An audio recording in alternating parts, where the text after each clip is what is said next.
Brought to you by V-Guard, co-powered by Sensodyne and Vimal. పలుకులలో Kesari. Associate sponsor UltraTech cement. ఎన్నికల వేళ AP CM YS Jaganmohan Reddy సంచలన ఆరోపణలు చేశారు. తనపై కూటమి కుట్రలు చేస్తోందన్నారు. ఎన్నికలు సక్రమంగా జరుగుతాయో లేదో అన్న అనుమానం కూడా తనకు ఉంది అంటున్నారు జగన్.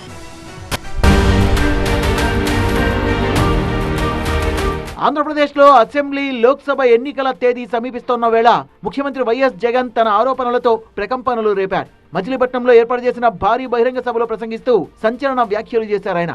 తన ప్రసంగంలో 3 ముఖ్యమైన అంశాల్ని ప్రస్తావించారు జగన్. తనపై టీడీపీ కూటమి నేతలు కుట్రలు చేస్తున్నారని ఆరోపించారు. ల్యాండ్ టైటిలింగ్ యాక్ట్ పై విపక్షాలు దుష్ప్రచారం చేస్తున్నాయని ఉదాహరణగా చెప్పారాయన.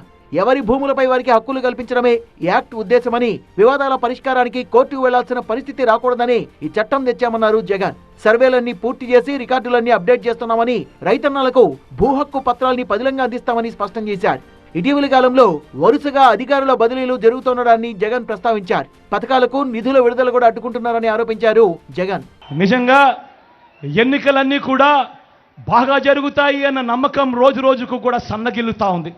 కారణం ఏమిటి అనంటే ఆన్గోయింగ్ పథకాలకు సంబంధించిన ఆన్గోయింగ్ స్కీమ్స్కి సంబంధించిన బటన్లు నొక్కిన సందర్భాలలో కూడా డబ్బులు కావాలని అక్కచెల్లెమ్మలకు పోకుండా ఆపుతా ఉన్నారు.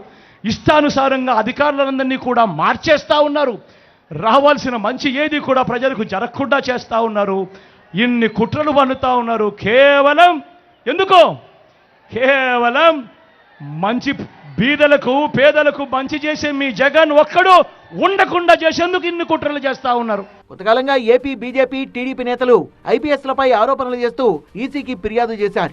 ఏపీ బీజేపీ చీఫ్ పురంధేశ్వరి నెల క్రితం ఏపీ డీజీపీ సహా 22 మంది అధికారులపై ఈసీకి ఫిర్యాదు చేశారు. తాము ఫిర్యాదు చేసిన వారందరినీ విధుల నుంచి తొలగించాలని ఈసీకి సూచించారు. ఇందులో భాగంగానే ఏపీ డీజీపీ రాజేంద్రనాథ్ రెడ్డిని కేంద్ర ఎన్నికల సంఘం బదిలీ చేసింది. ఇదే తరహాలో పలువురు అధికారుల్ని ఎన్నికల విధుల నుంచి తప్పించిన ఈసీ నూతన డీజీపీగా హరీష్ కుమార్ గుప్తాను ఎంపిక చేసింది.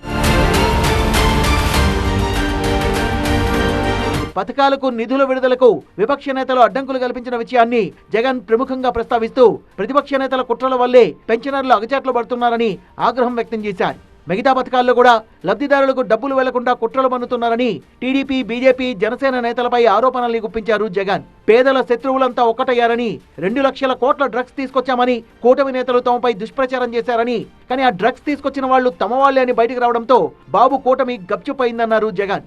ఎలాంటి వివాదం లేదని ప్రభుత్వం గ్యారంటీ ఇస్తూ సంస్కరణలు తీసుకురావాలనేది మీ బిడ్డ ఆలోచన అని తెలిపారు జగన్. ఏపీలో ఈ నెల 13న 175 అసెంబ్లీ నియోజకవర్గాలకు, 25 లోక్సభ నియోజకవర్గాలకు ఎన్నికలు జరగనున్నాయి. జూన్ 4న ఫలితాలు వెలువడతాయి. Brought to you by V-Guard, co-powered by Sensodyne and Vimal. పలుకులలో Kesari. Associate sponsor UltraTech cement.